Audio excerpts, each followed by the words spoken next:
Dutch వారు ఈ Holland దేశాన్ని అంటే హాలెండ్ దేశ ప్రజలను డచ్ వారు అని పిలుస్తాము. మరి మనకి తొలిసారిగా భారతదేశంలో ప్రవేశించిన యూరోపియన్లు అంటే పోర్చుగీస్ వారు చెప్పాము. పోర్చుగీస్ వారి అనంతరం భారతదేశంలోనికి వ్యాపారం కోసం వచ్చిన యూరోపియన్లు అంటే డచ్ వారు. ఈ హాలెండ్ దేశ ప్రజలను డచ్ వారు అని చెప్పి మనం పిలుస్తాం. మరి వీరు ప్రధానంగా 16వ శతాబ్దం నాటికే ఐరోపా ఖండంలో బలమైన వ్యాపార శక్తిగా డచ్ వారు ఆవిర్భవించడం అనేది జరిగింది. మరి వీళ్ళు మొట్టమొదట ఇండోనేషియాలో వ్యాపార స్థావరాన్ని ఏర్పాటు చేసుకున్నారు. గమనించాలి, డచ్ వారు మొదటిగా ఏ విదేశంలో వారి యొక్క వ్యాపార స్థావరాలను ఏర్పాటు చేసుకున్నారు అంటే ఇండోనేషియా. అక్కడ వాళ్ళు బలపడిన తరువాత యాక్చువల్గా వీళ్ళు మన ఇండియా కంటే ఇండోనేషియాలోనే ఎక్కువ ఫోకస్ చేశారు వ్యాపారం మీద. సో ఇండోనేషియాలో బలపడిన తరువాత మన ఇండియాపై దృష్టి కేంద్రీకరించారు. ఎస్పెషలీ ఇండియా నుంచి వీరు ఎక్కువగా దిగుమతి చేసుకున్న వస్తువులు అంటే మన దేశం నుంచి వాళ్ళ దేశానికి తీసుకువెళ్ళిన వస్తువులు ఎక్కువగా ఈ నీలి మందు, అదేవిధంగా పట్టు అంటే ఇది పట్టు వస్త్రాలు కాదు కానీ నాటు పట్టు అంటారు. ఈ నాటు పట్టు, అదేవిధంగా నూలు వస్త్రాలు, అలాగే రాతి ఉప్పు. సో ఇట్లాంటి వాటిని మన ఇండియా నుంచి డచ్ వారు వాళ్ళ దేశానికి తీసుకుపోతూ ఉండేవారు అన్నమాట మన దేశ వ్యాపార విధానంలో. సో అంటే మన దేశం నుంచి నీలి మందుని వాళ్ళు ఎక్కువగా ఎక్స్పోర్ట్ చేసుకుంటూ ఉండేవారు. సో ఆ ఉద్దేశంతో మన దేశం మీద వాళ్ళు వ్యాపారం కోసం దృష్టి కేంద్రీకరించడం జరిగింది. మరి అలా మన ఇండియాలో వారి యొక్క మొట్టమొదటి వ్యాపార స్థావరం 1605వ సంవత్సరంలో తూర్పు తీరంలో మచిలీపట్నం వద్ద ప్రారంభించారు. ఎక్కడ ప్రారంభించారండి? మచిలీపట్నం 1605 తూర్పు తీరంలో. అయితే ఇక్కడ గమనించాలి, డచ్ వారు పశ్చిమ తీరం కంటే తూర్పు తీరం మీదే ఎక్కువగా వ్యాపారం పట్ల ఫోకస్ చేయటం అనేది జరిగింది. మరి ఇక్కడ ఇదే సందర్భంలో మనం మన ఇండియాలో వ్యాపారం కోసం ఏర్పరచుకున్న వారి యొక్క కంపెనీ పేరు డచ్ ఈస్ట్ ఇండియా కంపెనీ. ఈ డచ్ ఈస్ట్ ఇండియా కంపెనీని 1602వ సంవత్సరంలో ఏర్పాటు చేయడం జరిగింది. మరి డచ్ ఈస్ట్ ఇండియా కంపెనీ స్థాపకుడు ఎవరు అంటే JV Volden Barnevelt. JV Volden Barnevelt. So Dutch East India Company ప్రారంభమైన సంవత్సరం 1602. డచ్ ఈస్ట్ ఇండియా కంపెనీ స్థాపకుడు జేవి వోల్డెన్ బార్న్వెల్ట్. సో వీరు ఇండియాలో మొదటి వ్యాపార స్థావరాన్ని 1605వ సంవత్సరంలో తూర్పు తీరంలో ఉన్న మచిలీపట్నంలో ఏర్పరచుకున్నారు. అయితే అప్పటికి మచిలీపట్నం అనేది గోల్కొండ సుల్తాన్ల ఆధీనంలో ఉండేది. మరి ఇలా వీరు వ్యాపారం చేసుకోవడానికి సహకరించిన గోల్కొండ సుల్తాన్ అప్పటికి ఎవరున్నారు అంటే మహమ్మద్ కూలీ కుతుబ్ షా. మహమ్మద్ కూలీ కుతుబ్ షా యొక్క పర్మిషన్తో డచ్ వారు మచిలీపట్నంలో తమ మొదటి వ్యాపార కేంద్రాన్ని స్థాపించుకున్నారు. మరి డచ్ వారు ఎవరి నాయకత్వంలో తమ మొదటి వ్యాపార కేంద్రాన్ని స్థాపించారు అంటే van day హాజన్. So van day హాజన్ అనే డచ్ అధికారి నేతృత్వంలో మచిలీపట్నంలో మొదటి కంపెనీని లేదా మొదటి వ్యాపార స్థావరాన్ని వాళ్ళు నెలకొల్పుకోవటం జరిగింది. ఇక తరువాత తూర్పు తీరంలోను పశ్చిమ తీరంలోను అనేక ఏరియాల్లో వారి యొక్క వ్యాపారం విస్తరించడం అనేది జరిగింది. మరి ఎస్పెషలీ మన తూర్పు తీరానికి వచ్చేసరికి వాళ్ళ ప్రధాన మొదటి వ్యాపార స్థావరం అయితే మచిలీపట్నం. తదనంతరం వాళ్ళు మరి భీమునిపట్నం, ఇప్పుడు మనకి విశాఖపట్నం జిల్లాలో ఉండే భీమునిపట్నం, అదేవిధంగా గుంటూరు జిల్లాలో ఉండే కళింగపట్నం ఇక్కడికి విస్తరించారు. తర్వాత మనకి కోరమండల్ తీరంలో ఉండే పులికాట్.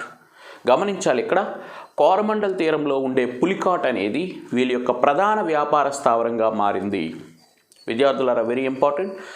భారతదేశంలో డచ్ వారి యొక్క మొదటి వ్యాపార స్థావరం అయితే మచిలీపట్నం. భారతదేశంలో డచ్ వారి యొక్క ప్రధాన వ్యాపార స్థావరం అయితే పులికాట్. నిన్న పోర్చుగీస్ వారి దగ్గర చెప్పేటప్పుడు భారతదేశంలో పోర్చుగీస్ వారి యొక్క మొదటి వ్యాపార స్థావరం కాలికట్. కానీ వాళ్ళ ప్రధాన వ్యాపార స్థావరం గోవా, అంటే వాళ్ళ సెటిల్డ్ ప్లేస్. సో అలాగే డచ్ వారి దగ్గరికి వచ్చేసరికి వీళ్ళు మొదటి వర్తక స్థావరం మచిలీపట్నం, ప్రధాన వర్తక స్థావరం పులికాట్. అలాగే ఈ పులికాట్తో పాటు మరి అలాగే హుగ్లీ తీరం, వెస్ట్ బెంగాల్లోని చిన్సురా, అలాగే హుగ్లీ ఏరియా, ఈ ఏరియాస్కి కూడా వాళ్ళు విస్తరించడం జరిగింది. అంటే ఎక్కువగా ఈ ఈస్టర్న్ కోస్టల్ ఏరియా మీదే వాళ్ళు ఫోకస్ పెట్టారు. వెస్ట్ బెంగాల్లోనేమో వంగా తీరంలో చిన్సురా, హుగ్లీ. ఆంధ్ర తీరానికి వచ్చేసరికి భీమినిపట్నం, నాగపట్నం. కోరమండల్ తీరానికి వెళ్ళేసరికి పులికాట్. సో ఈ ఏరియాల్లో వాళ్ళు ఎక్కువగా ఈస్టర్న్ కోస్టల్ ఏరియాలో బలపడ్డారు. ఇక వెస్ట్రన్ కోస్టల్ ఏరియాలో డచ్ వారి యొక్క స్థావరాలను గమనిస్తే ప్రధానంగా మనకి వెస్ట్రన్ కోస్టల్ ఏరియాలో సూరత్, ప్రజెంట్ గుజరాత్ కాండ్లా తీరంలో ఉంది సూరత్. అలాగే కేరళలో మలబార్ తీరం, ఆ మలబార్ తీరంలో కొచ్చిన్ అనేది వాళ్ళ యొక్క వ్యాపార స్థావరం. సో ఇలా వీళ్ళు అటు ఈస్టర్న్ కోస్టల్ ఏరియాలోను ఇటు వెస్ట్రన్ కోస్టల్ ఏరియాలోను డచ్ వారు బలపడటం అనేది జరిగింది. వారి మొదటి వ్యాపార స్థావరం మరి మచిలీపట్నం, ప్రధాన వ్యాపార స్థావరం పులికాట్. మరి డచ్ ఈస్ట్ ఇండియా కంపెనీని స్థాపించిన సంవత్సరం 1602, స్థాపించిన అధికారి పేరు జేవి వోల్డెన్ బార్న్వెల్ట్. మరి మచిలీపట్నంలో డచ్ వారికి వ్యాపారం చేసుకోవడానికి అనుమతి ఇచ్చిన గోల్కొండ నవాబు మహమ్మద్ కూలీ కుతుబ్ షా. అలాగే మచిలీపట్నంలో వ్యాపారాన్ని ఆరంభించిన డచ్ అధికారి పేరు వాన్ డే హాజన్. మరి ఇకపోతే క్రమేణా డచ్ వారికి మెయిన్ కాంపిటీటర్స్ ఎవరు అంటే బ్రిటిష్ వారు. ఇండియాలో కానీ అవతల ఇండోనేషియాలో కానీ బ్రిటిష్ వారికి డచ్ వారికి వ్యాపార స్థావరాలు ఏర్పాటు చేసుకోవడంలోనూ వ్యాపారాన్ని కొనసాగించడంలోనూ తీవ్రమైన పోటీ ఏర్పడింది. ఇక్కడ మనకి ఇండోనేషియాలో డచ్ వారి యొక్క ప్రధాన స్థావరం బటావియా వర్తక స్థావరం. వెరీ ఇంపార్టెంట్, చాలా సందర్భాల్లో అడిగిన ప్రశ్న ఇది, సివిల్స్లో అడిగాడు. బటావియా వర్తక స్థావరం క్రింది ఏ యూరోప్ దేశస్తులది అంటే డచ్ వారిదండి, అది ఇండోనేషియాలో ఉంది. ఆ ఇండోనేషియాలో డచ్ వారు యొక్క వర్తక స్థావరమైన బటావియా వద్ద వాళ్ళు చేసిన వ్యాపార విధానాన్నే బటావియా వర్తకము అంటారు. అదే విధానాన్ని ఇండియాలో కూడా వాళ్ళు ఇంప్లిమెంటేషన్ చేయడం అనేది జరిగింది. అయితే ఇండోనేషియాలో వ్యాపారం కోసం బ్రిటిష్ వారికి డచ్ వారికి మధ్య యుద్ధం జరిగింది. సో అదే అంబుయానో యుద్ధము అంటారు. ఏమంటారండి? అంబుయానో యుద్ధం. అంటే అంబుయానో అనే ఒక ఐలాండ్ దగ్గర వ్యాపారాన్ని పెంచుకోవడంలో బ్రిటిష్ వారికి డచ్ వారికి మధ్య గొడవ వచ్చింది. ఆ గొడవలో దాదాపు 23 మంది బ్రిటిష్ సైన్యాలని డచ్ వారు చంపేస్తారనమాట. వీటినే అంబుయానో హత్యలు అంటారు. Very important. అంబుయానో హత్యలు ఎవరెవరికి మధ్య జరిగాయి అంటే బ్రిటిష్ వారికి డచ్ వారికి. అంబుయానో ద్వీపం అనేది ఇండోనేషియాలో ఉంది. అంబుయానో హత్యల్లో 23 మంది బ్రిటిష్ వారు మరణించారు డచ్ వారి చేతిలో. సో దీనికి గాను వీళ్ళకి వాళ్ళకి మధ్య విపరీతమైన ఘర్షణలు ఏర్పడతాయి. ఆ ఘర్షణలు క్రమేణా భారతదేశంలో కూడా బ్రిటిష్ వారికి డచ్ వారికి మధ్య స్టార్ట్ అవుతాయి. ఇక మరి భారతదేశంలో డచ్ వారి పతనానికి కారణమైన యుద్ధం చిన్సూరా యుద్ధము లేదా బేదరా యుద్ధం అంటారు.